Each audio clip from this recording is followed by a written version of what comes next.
Hello everyone, it's Old Guardian here. The latest Hearthstone balance patch is a couple of days old now. Theotar was nerfed and Hunter got a couple of nerfs as well.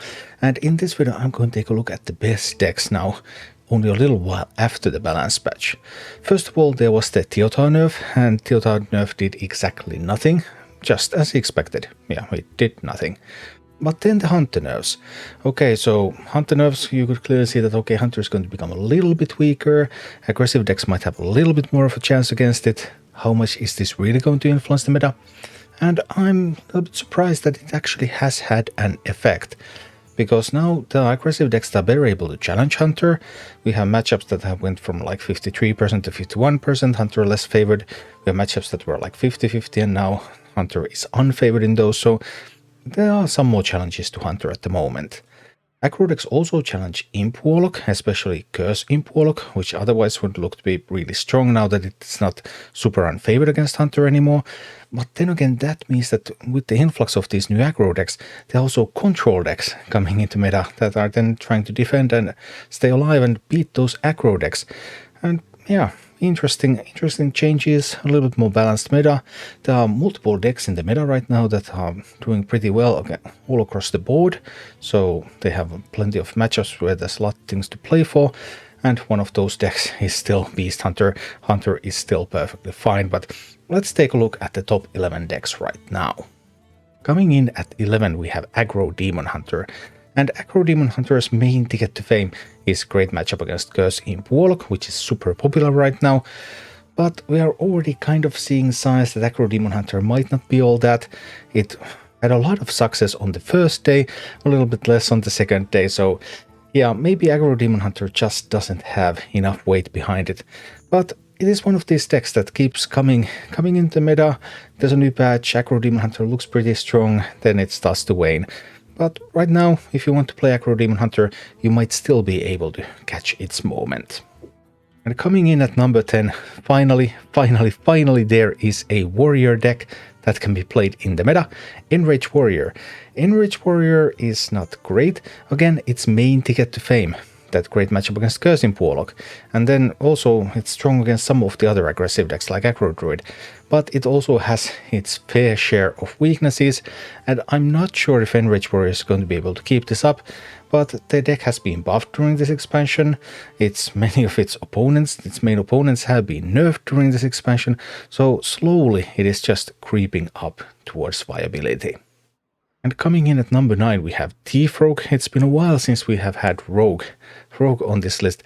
Well, I'm not sure if this should be, what should this even be called? I call it Thief Rogue.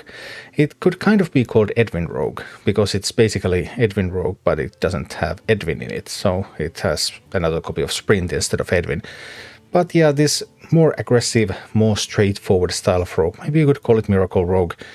And yeah, it's pretty good right now.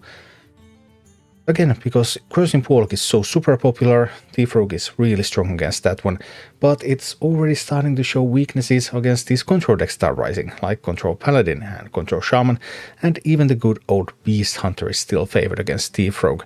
But right now, one of the better times so far during Castle Nathria to be playing Rogue. And at number 8 we have Control Shaman. Control Shaman hasn't really changed. Actually, it has not changed at all. This is exactly the same Control Shaman that was played before. It's just that the meta is a little bit more favorable towards it, so it's having a slightly better time.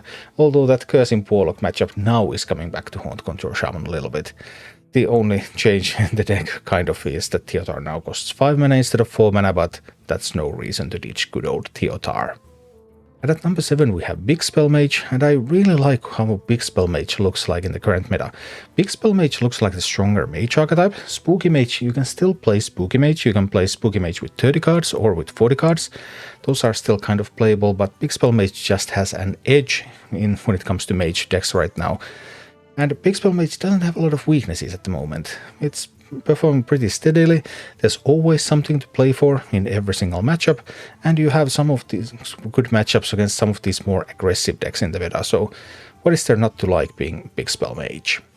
And coming in at number 6, still the budget representative in the top list, Aggro Druid, a total budget deck, has been playable throughout the expansion and still remains playable with no changes whatsoever. That is quite remarkable.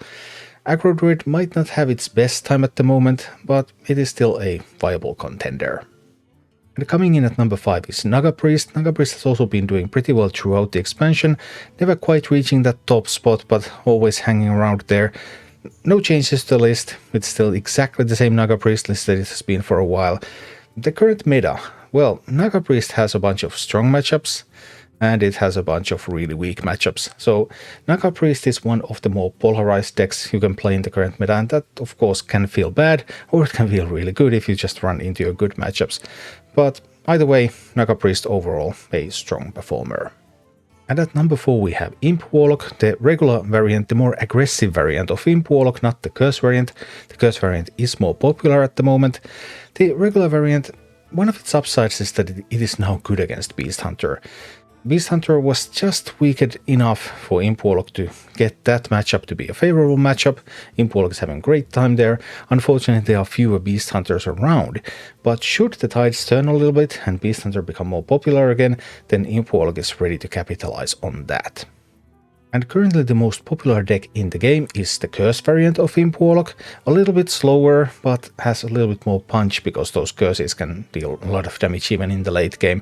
Curse Imp Warlock has a pretty balanced matchup spread. There are a lot of matchups where you have a lot to play for, so it can be quite an interesting deck.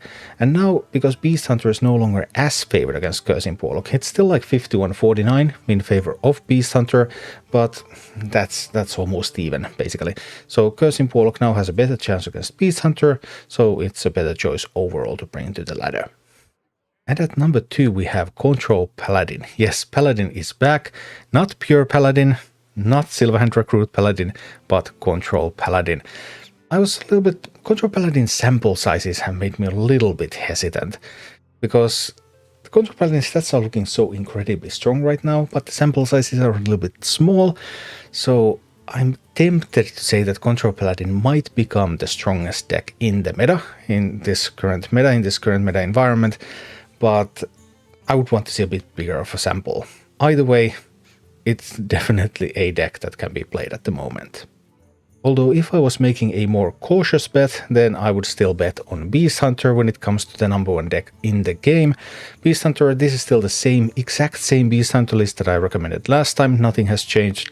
What has maybe changed a little bit is that even Beast Hunter may have to think about card choices, like Beast Hunter is just a big pile of cards and then boom, off you go.